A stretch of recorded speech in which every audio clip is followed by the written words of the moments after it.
महानगरपालिकेच्या निवडणुकीमध्ये उमेदवारी न मिळाल्यामुळे असंतोषाचं वातावरण, नाराजी नाट्य आपल्याला पाहायला मिळालं. अखेर उमेदवारी अर्ज भरले गेले, तो दिवसही संपला. आता उमेदवारी अर्ज मागे घेण्याचे तारीख जे आहे ती सुद्धा जवळ येते. अशामध्येच ठाकरेंच्या शिवसेनेमध्ये खरं तर असंतोषाची लाट ही मोठ्या प्रमाणात पाहायला मिळाली. या सगळ्यामध्ये प्रभाग 202 या प्रभागातून माजी महापौर आणि माजी नगरसेविका श्रद्धा जाधव यांना उमेदवारी देण्यात आली. मात्र त्याला स्थानिकांचा विरोध आहे, कारण की स्थानिकांच्या मतानुसार इकडे शाखा प्रमुख विजय इंदुलकर हे इच्छुक होते आणि त्यांना पक्षाने डावललं, त्यामुळे ही नाराजी पाहायला मिळाली.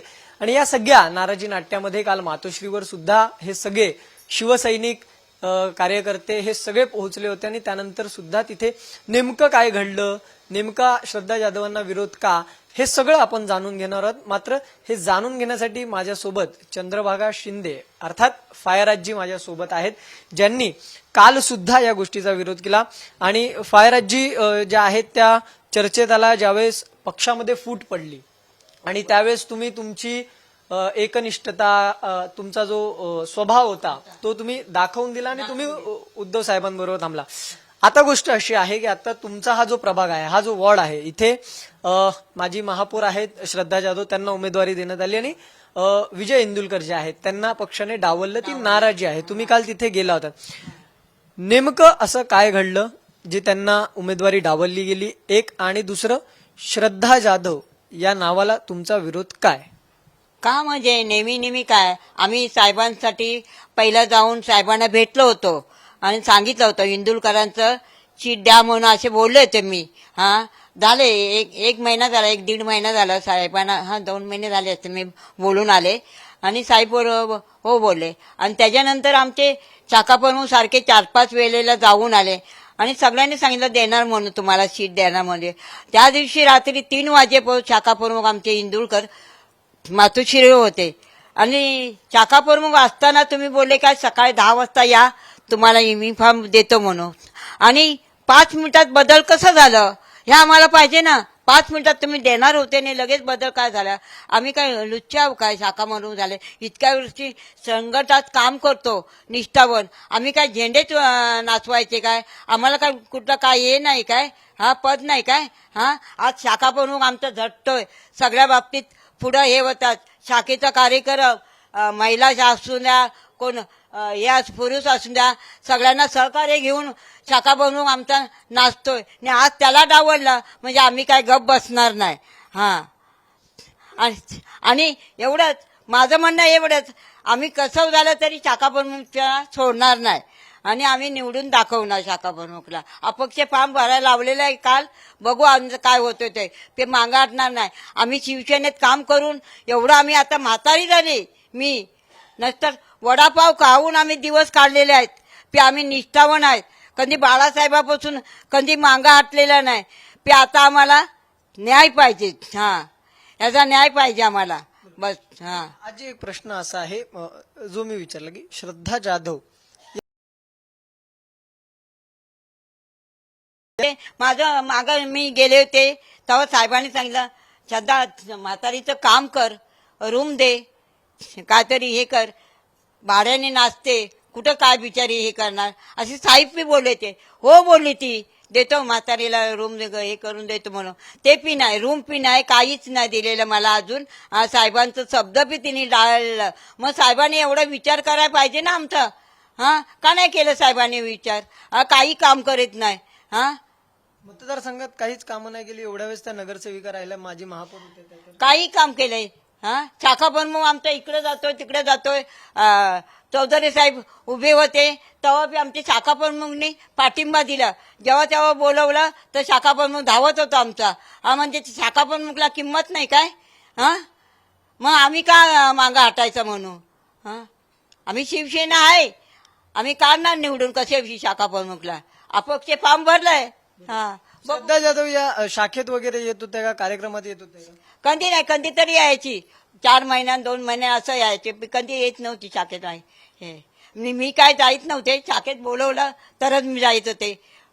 आता धंदा बारा मी बरे असं हे कराय. पण संघटना काय सोडली नाही. कधी बी शाखा प्रमुख बोलून द्या, महिला शाखा प्रमुख आमचे बाणे कधी फोन केले की आम्ही हजर असायचो.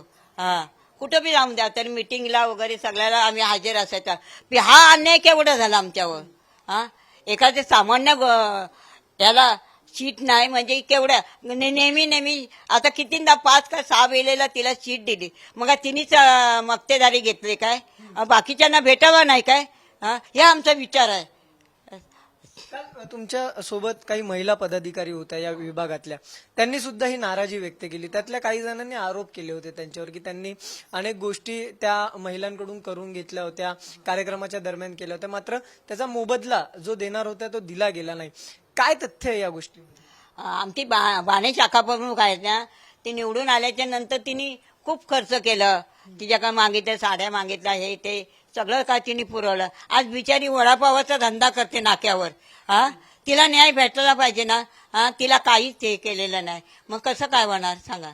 ती बिचारी रडते, आजारी होती, आता मध्ये ऑपरेशन केलं होतं, कुणी तिला साथ दिली नाही, शाखा प्रमुखनी साथ दिली. हा, त्यांनी पुढे होऊन त्यांना सगळं सहकार्य केलं व आज मला बी सहकार्य ते करतात दरवेळेला कधी पीत आलं तरी. हा, मग काय हे दावडलं आम्हाला? हा, त्याचा न्याय साहेबांनी करायचं, उद्धव साहेबांनी करायचं. तुम्ही लगेच रात्री 3 वाजता देतो म्हणून बोलले आणि सकाळी बदल झाला. कसं काय बदल झाला लगेच? आज तिच्या नवऱ्याला आणलं म्हणून तुम्ही बदल केलं का काय? आमचं तसं नाही, की तुम्ही निष्ठावून बोलले ना त्यांना चाका म्हणून तुम्ही 10 वाजता या, तुम्हाला देतो, आणि 10 मिनिटात लगेच बदल कसा झाला हे आम्हाला पाहिजे. हा, एक प्रश्न असा आहे, आता ते अपक्ष उमेदवारी म्हणून त्यांनी अर्ज भरलाय, ते निवडणूक लढण्यावर ठाम आहेत, त्यांच्या विरोधात लढणार आहात. आता प्रश्न इथे येतो की ज्यावेळेस दोन्ही ठाकरे बंधू एकत्र आले त्यावेळेस आनंद झाला, उत्सव झाला, मराठी माणसासाठी एकत्र यायचं ठरलं, आणि त्यानंतर एक गोष्ट ठरली की उमेदवार कोणताही असेल, म्हणजे हे दोन्ही ठाकरे बंधूंचं म्हणणं होतं, उद्धव ठाकरे असतील किंवा राज ठाकरे असतील, की जोही उमेदवार दिला जाईल पक्षाकडून त्याला सहकार्य करायचं, त्याला पाठिंबा द्यायचा.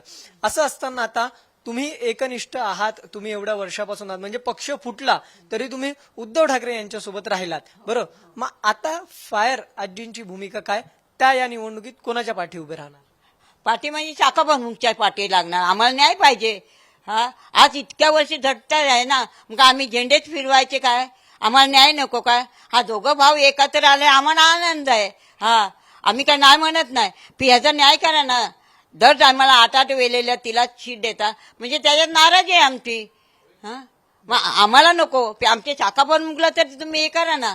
आज इतक्या वर्षी हे त्याचा बिचारा निष्ठानं काम करीत होता आणि रात्री 12-12 वाजता घरी जायचे. हा, कोणासाठी? हा, तुमच्यासाठीच ना, साहेबांसाठीच झकट होते. साहेबांनी असं करायचं नव्हतं, हे आमचं म्हणणं आहे.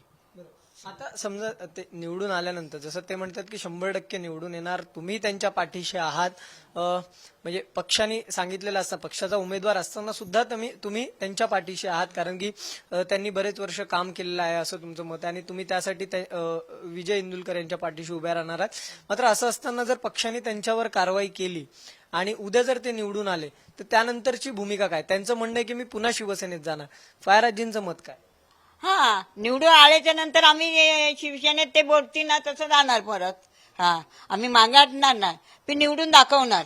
हा, हा, शाखा प्रमुखला निवडून दाखवणार म्हणून तर आम्ही फॉर्म भरायला सांगितलं महिलांनी. उपशाखा प्रमुख आहे, गट प्रमुख आहेत त्यांच्याबरोबर. हा, कधी आम्ही झुकेंगे नाही साला. हा, हे माझं वाक्य. आम्ही निवडून काढू, नंतर काय शिवसेनेत जायचा ते निर्णय आम्ही घेणार. शिवसेना सोडणार नाही, पण आम्ही नंतर निवडून आल्याच्या नंतर मग आम्ही बघू आमचे शाखा प्रमुख काय बोलतील त्याच्यावर ठाम आहे, पण मी बदलणार नाही. हा, नाही. हा, बाळासाहेब असते ना तर एवढा निर्णय घेतला नसतं, एका ह्याच्यातच लगेच निर्णय दिला असतं. हा, 2 वाक्यातच निर्णय साहेबांनी दिला असतं. आम्ही साहेबांपासून अजून आहेत, पी कधी पैशाची आशा केली नाही, कधी कसल्या ह्याची आशा केली नाही, निष्ठावर आले. मी भाजीचा धंदा शिवडी नाक्यावर लावते, आम्ही धंदा करून पोटं भरलेली आहेत, कोणाच्या ह्याच्यात गेलेली नाही अजून पोवत. हा, आम्हाला न्याय पाहिजे फक्त, बस. साहेबांनी याचा विचार करायचा आणि बस. धन्यवाद आजी, आमच्याशी बातचीत केली त्याबद्दल. तर आपल्यासोबत पुढारीवर चंद्रभागा शिंदे म्हणजेच ठाकरेंच्या शिवसेनेच्या फायर आजी होत्या आणि अर्थात या सगळ्यात बोलताना त्यांनी सांगितलं की त्यांचा पाठिंबा हा विजय इंदुलकर यांना असणार आहे, कारण की एकनिष्ठ ते सुद्धा आहेत आणि पक्षाने त्यांना डावलले, त्यामुळे ते विजय इंदुलकरांच्या सोबत असणार. आणि अर्थात त्यांनी त्यांचा डायलॉग, फायर आजीचा डायलॉग म्हणजेच झुकेगा नाही साला, आणि ही सीट विजय इंदुलकरांची निवडून आणू आणि श्रद्धा जाधव यांना दाखवून देऊ की शिवसैनिक काय असतो, असं एकंदरीत मत हे फायर आजी अर्थात चंद्रभागा शिंदे यांचं असल्याचं आपल्याला पाहायला मिळालं. व्हिडिओ जर्नलिस्ट अमय सौम्य, धनंजय दळवी, पुढारी न्यूज, मुंबई.